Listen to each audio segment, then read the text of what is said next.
all right. So, Peter, I'm curious to just really hear your impressions of this joint address to Congress because you've been covering Washington and the White House for a long time. I've been covering politics for a long time. I have never seen an address like this uh, unfold in the way it did. What did you think? Yeah, and I think you're right. It was very much a campaign speech rather than a State of the Union or quasi State of the Union, which is what you normally hear in these things. A lot of the greatest hits from the trail last year. A lot of celebrating the actions he's taken so far, and he does seem to obviously feel a sense of momentum. But he didn't use it to roll out any kind of policy, which is what you normally do. And he was very aggressive in not only addressing Democrats and saying, why aren't you cheering for this? Why aren't you on my side? But also specifically going after his predecessor, Joe Biden, by name, which is something that usually presidents going up there don't do. They're partisan often in these speeches, but not as overtly, not as campaign style as I think we heard tonight. But you heard a guy who feels like he's got the wind at his back at the moment. He's got a sense of momentum. And he was very aggressive, I think, in getting up there and outlining his positions on things. Well, not only his, but I mean, but you're right. It was more about a campaign speak, more about campaign issues. He spent an inordinate amount of time, for example, talking about trans issues, which affect very few people, but obviously have become a rallying cry for the MAGA base. Certainly, he spent a lot of time talking about illegal immigrants being, committing crimes like, these heinous crimes, when the fact of the matter is immigrants uh, commit fewer crimes than U.S. citizens in this country. And Right. the other thing I thought that was interesting, Peter, is he had a lot of Lenny Skutniks. And for people who weren't around during the Reagan administration, Lenny Skutnik was a resident of Washington, and he dove in the water when Air Florida Flight 90 crashed into the Potomac River. He dove into the icy water and saved someone who was too weak to grab onto the cord, I guess, that was from the helicopter. Anyway, Ronald Reagan invited him to the State of the Union, and it's become somewhat of a tradition to invite normal citizens to be a part of the event. But I've never seen so many people used and to illustrate, and some might say exploited, to push a presidential agenda. What were your impressions of that? Yeah, he's taken that tradition and then gone the next step, right, as he often does. He's a master of theater, right? So it's not just that they're in the gallery and he is introducing them and using them to prove various political points. He's then adding to that by saying, and now we're going to make this 13-year-old an honorary member of the Secret Service and hand him a badge. And now we're going to admit this young man to West Point and surprise him. And now we're going to have JD Vance hand me an order that I'm going to hold up and show to the galleries and so forth. So he uses this stage in a much more theatrical way, even than Ronald Reagan, the actor. He has improved upon it, if you will, or the other way around if you think it's exploitive. And it does kind of at times make you wonder about these poor people who've gone through so much being, becoming political props in a speech. But it works, I think, for his base, as you said. It works to get his message across in that sense. But you're right. His speech, the two things he talked about most: illegal immigration, and as you rightly say, in terms of the crime rate among illegal immigrants is much significantly lower than it is among native-born Americans. And then the transgender issue, which you would think was like a crisis in every school, in every county, in every city in the country. In fact, it's a very small number of people that are really directly affected by this, but it has outsized impact on clearly the MAGA base. And I think a lot of, average middle of the road Americans who aren't quite comfortable with the issue. It appeals obviously to them as well. He also used a lot of things to basically, Peter, defend Doge and reducing government waste. And he used the example of a listicle almost of Social Security recipients.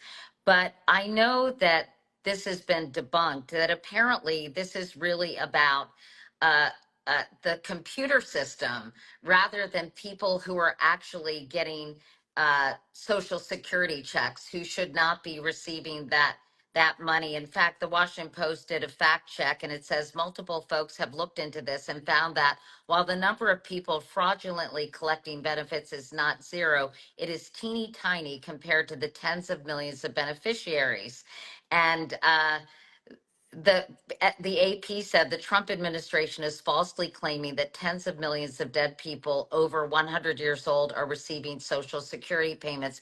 This has been fact Yeah. checked, and in fact, it was fact checked on by the AP on February 19th. But he continues to say this, and it really, and according to other people, as I mentioned, it was a computer coding Right. record that indicated these things. So what else did you think were glaring misrepresentations in this speech?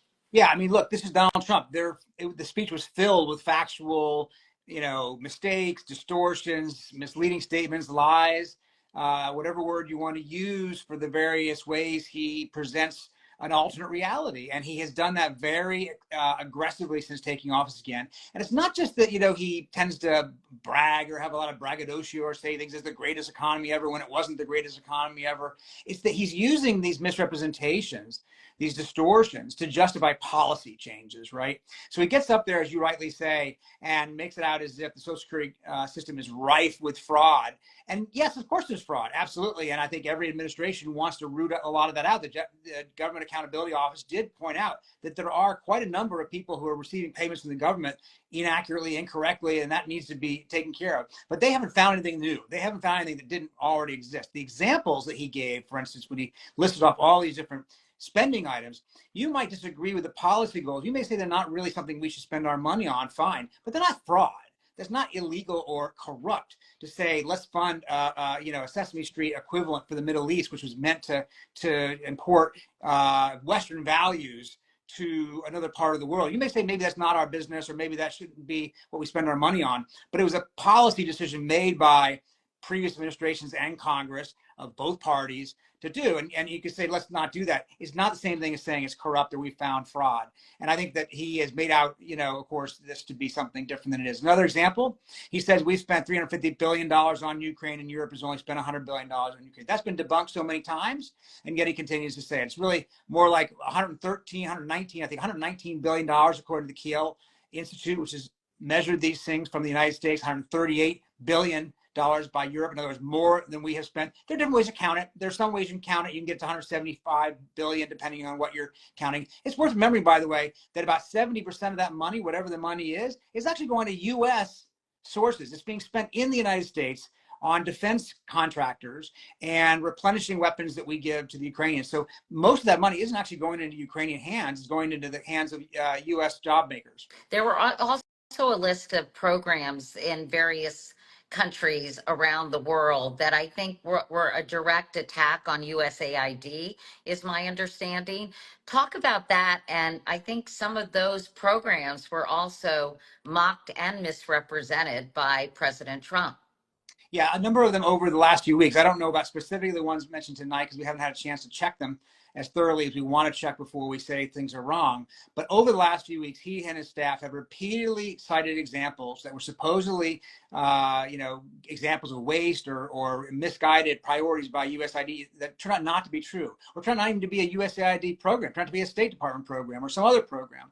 The best example, I think, of the last few weeks is when he says that they have sent $50 million worth of condoms to Hamas. That's simply not true. Never was true. They seem to have mistaken a much smaller amount that was sent to a place in Mozambique that's called Gaza, but is not Hamas, and nowhere near $50 million.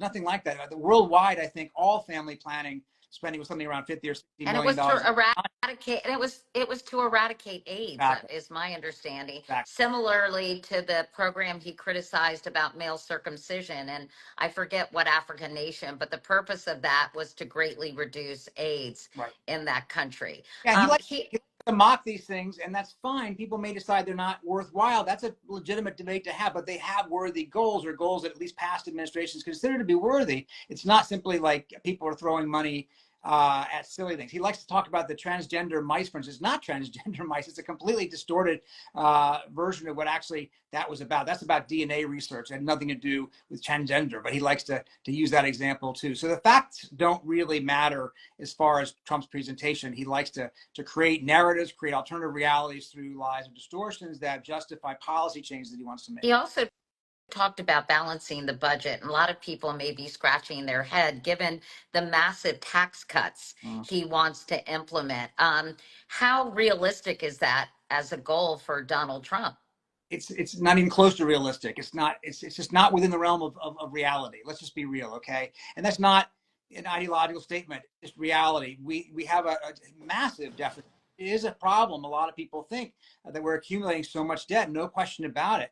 But the idea that it could be solved in 4 years, especially when you're cutting taxes, and especially when you're raising money for defense, which he'd like to do, and especially if you rule out any entitlement programs like Social Security, Medicare, Medicaid, which are really the big forces in the budget, you're not going to get to a balanced budget. It's not going to happen. He said, let's worth remembering, in 2016, he said, I'll balance the budget. Not only balance the budget, I will eliminate the entire national debt, which has accumulated over 250 years almost. He would eliminate the entire national debt, he said, not just the annual deficit, within 8 years, he said. Instead, in his first 4 years, he added $8 trillion worth of debt to the national debt. So he's nowhere close to that goal. That he's not presented any plan that would get us anywhere close. You can close down all of USAID 100 times over, and you won't get anywhere near solving the annual deficit problem. And they haven't presented any serious look at how they would do that.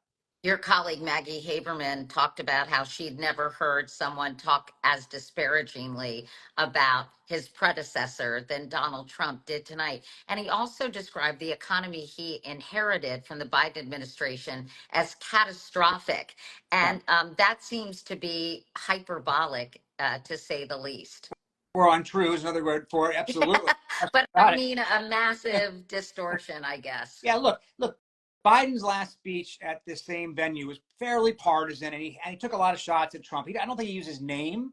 That's one difference. It's pretty stark to hear a president in that location, in that venue, use his predecessor's name, especially as many times as Trump did, in a derogatory way. That's something most presidents really shy away from. It doesn't seem very presidential, right? Yeah. It doesn't seem to for decorum. But Biden's speech was fairly partisan as well in that sense. He was taking on the Republicans in his last speech, but this one went further, no question about it. And you're right, the economy inherited was in pretty good shape. Not perfect. No economy is perfect, and certainly inflation was not was high during the earlier part of Biden's presidency. But by the time Donald Trump took over, inflation was back down to normal.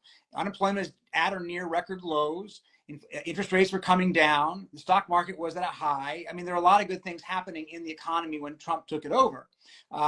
He could say he wants to improve on it, but the idea it was catastrophic is clearly a distortion. What about his promise during the campaign that he was going to solve inflation on day one or something along those lines? I guess that's a case of easier said than done, because the price of eggs, I guess because of the avian flu outbreak, are higher than ever. Yeah, the price of eggs is a very specific thing with a specific problem linked to bird flu, right? So that's not as a result of a government's policy. That's a result of a natural phenomenon. That's an issue that any administration needs to deal with, no question about it. But you're right, the price of eggs has only gone up on his watch, not down. He hasn't worked to solve that. In terms of inflation, he said he would solve inflation. Inflation was largely solved by the time he took office. Now, what wasn't solved was the fact that prices went up and aren't going back down, right? And so that's not the way it usually works. Prices, once they go up, don't tend to go back down unless we have deflation or a recession. So when he says he's going to bring back prices down, he hasn't said how he's going to do that without having a recession. And clearly prices aren't coming down. And you may not want them to come down because, again, that would put the economy going backwards. What you probably want to do as a policymaker, traditionally anyway, is to raise salaries, raise wages, so that they, outpace inflation and people can afford the higher priced items. That hasn't obviously had time to happen, but these tariffs he's just put into place today on our three largest trading partners, most economists think are going to fuel inflation, not combat it. But he still defended the whole idea of tariffs, saying, they're unfair. They charge us a lot more than we charge them. Why isn't he listening to economists from really both sides of the aisle and from all sorts of ideological backgrounds who are saying that tariffs are inflationary. They are going to raise prices for the average Well, consumer. and the other thing it's important to remember is when he says our trade deals with Canada and Mexico are unfair, the guy who negotiated the current trading structure with Canada and Mexico was Donald Trump in his first term. He's the one who took NAFTA, renegotiated it, signed it, called the USMCA, the US-Mexico-Canada Agreement. And so the current trade rules between the United States and Canada were set by Donald Trump. And if he thinks they're unfair, then the question is, why did he sign them in the first place? So the tariffs he's putting on are less about economic questions, as he describes it often. If they're about fentanyl, okay, fine. Fentanyl coming over the border can be a problem. Although the truth is, not that much comes over the border from Canada. And fentanyl deaths have actually come down strikingly in the last year before Trump even took office, 24, 30%, something like that in the last year. Not to say it's not a problem, it is a problem. But he's using tariffs as a weapon to achieve policy goals that aren't economic, but will have economic consequences. He also outlined a lot of grandiose promises, growth like you've never seen before, massive automobile plants soon to be built, even a $5 million gold card, which is a strange and very unconventional idea, Peter, that will give rich people citizenship as part of his plan to balance the budget. So, how do you begin to even separate fact from fiction, sort of fantasy from reality? Yeah, it's important to know what's really out there and what's sort of, at least within the normal range. I mean, the $5 million golden ticket, as he calls it, I mean, we do have a process now where you can, businesses can pay money to bring in high skilled labor and so forth. He's just raising the cost of it and giving it a good branding. But it certainly makes it out. It's certainly a messaging interesting. It's certainly an interesting message to say we're going to let these people come in at the same time we want other immigrants to go, Right. right? And raises the question of saying, okay, we only want then immigrants who are going to pay us, and we don't want immigrants who would fit the motto at the bottom of the Statue of Liberty: "You're poor, you're huddled masses." Right? That's been America as its tradition going back. He's saying, no, that's not what we want. And by the way, when he says, well, we're really only going after illegal immigration, that's actually not true. He's trying to change the rules so that people who are here legally also will have to leave or will not get citizenship. For instance, the change in the birthright citizenship or getting rid of refugee status programs.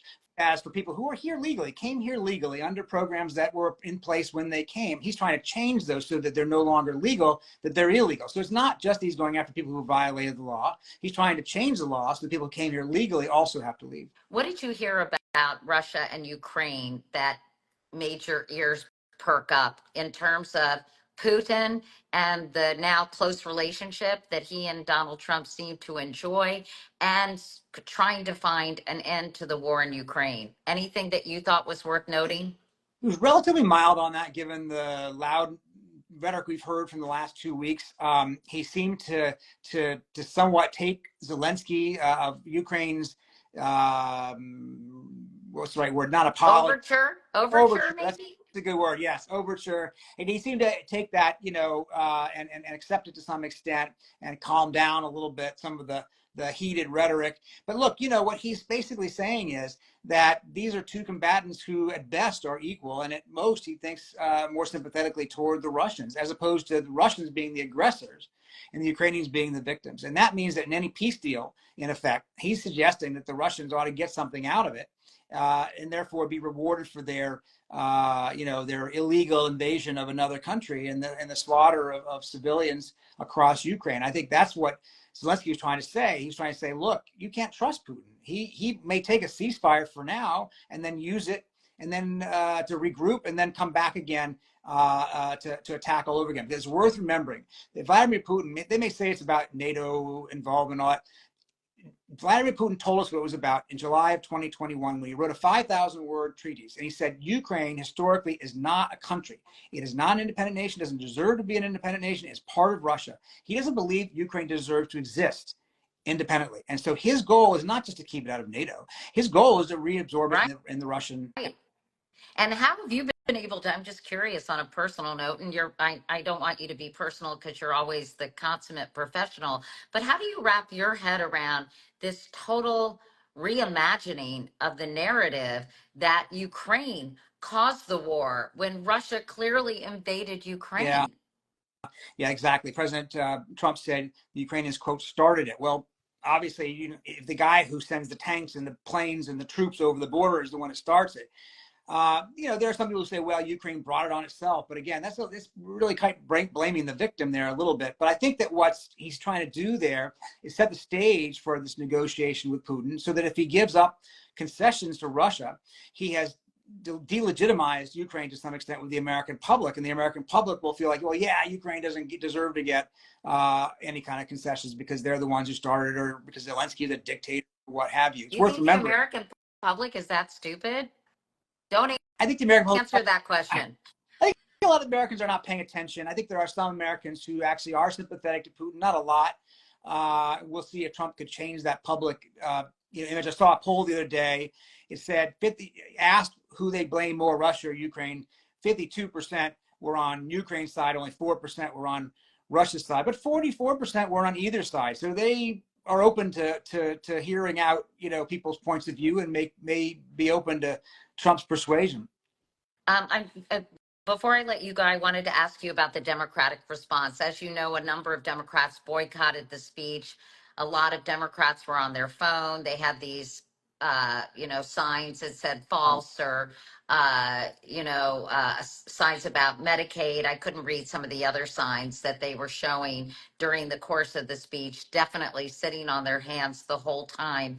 I'm just curious what you observed about the Democratic response. And by the way, interestingly enough, I was looking at when the guy from South Carolina, I forget his name, the congressman yelled, "You lied" in 2009 to President Obama. And it was considered so outrageous and such a breach of protocol. Tonight, Democrats were actually heckling the president, and not just one or two. One was removed. They were vocally expressing their displeasure with many of the things Donald Trump was saying.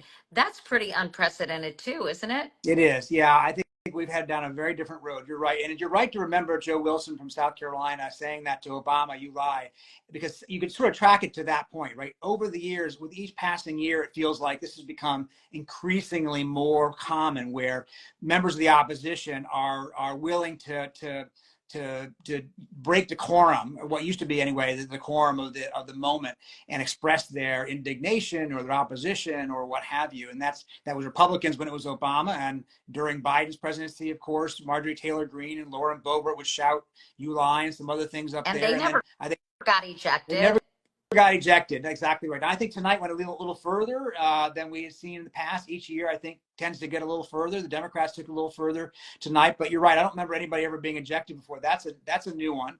And I think it's it speaks to the moment. There's a debate among Democrats as to how aggressive they should be in fighting. Right? Do they observe the old rules of decorum because they deplore it when Republicans violate them, or do they go ahead and violate it themselves because that's just the new way of order, and you got to play the game by the way the new rules go? And that's kind of a push and pull, I think, within the party. Hakeem Jeffries, the Democratic leader, didn't want them to be overly demonstrative. He wanted them to be restrained in how they did it. He wanted them to be well behaved. But there's a lot of anger and frustration in the party, I think, at Trump and at their own party for not standing up to Trump as they believe they ought to. Yeah, you're right. There's a real division within the party. I interviewed Hakeem Jeffries this morning for an hour, and I was talking to him about Nancy Pelosi saying they shouldn't do much, let them stew in their own juices. James Carville echoed that in an editorial he wrote. But I think there are many Democrats who feel like not doing anything is just not what this moment calls for. Hey, I did have to ask you again one other question, then I'll let you go because it's very late where you are. But this infusion of religion that Donald Trump made, suggesting he was saved by God to make America great again in that assassination attempt in Butler, Pennsylvania. That is highly unusual as well, is it not, Peter? Yeah, look, of course it is. I mean, every president on some level usually invokes God, or at least some version of religious ideas to in their politics, but rarely do you hear one say that God saved me specifically to be president and to enact these policies, right? I don't know if God is paying attention to the executive orders that are being signed right now. But look, he felt that he was spared one way or the other in Butler, Pennsylvania last year, just by turning just a little bit. Suddenly he what made the difference between, being alive and being dead. And that's a really, I think that's a powerful experience for anybody to go through.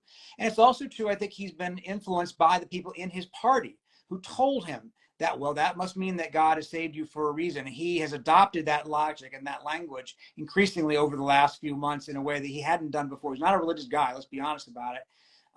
So he's adopted that argument that his own people have sort of, embraced.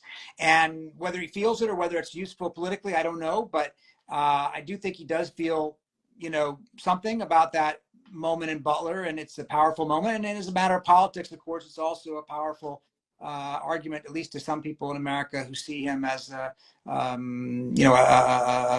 special thing. Savior. Yeah. Savior. I mean, he was so buoyed by the evangelical Yeah. Christians in this country and has implemented legislation and policies that are in accordance with how they see the world. So maybe he feels much more as one Yeah. with this community. Who knows? Peter Baker, thank you. It's so great to see you and talk to you, and I really appreciate your time. There were so many questions for you, but I'm going to let you go to bed. Okay. And thanks everyone for watching. I'll talk to you soon. Thanks, Katie. Okay, bye, Appreciate it.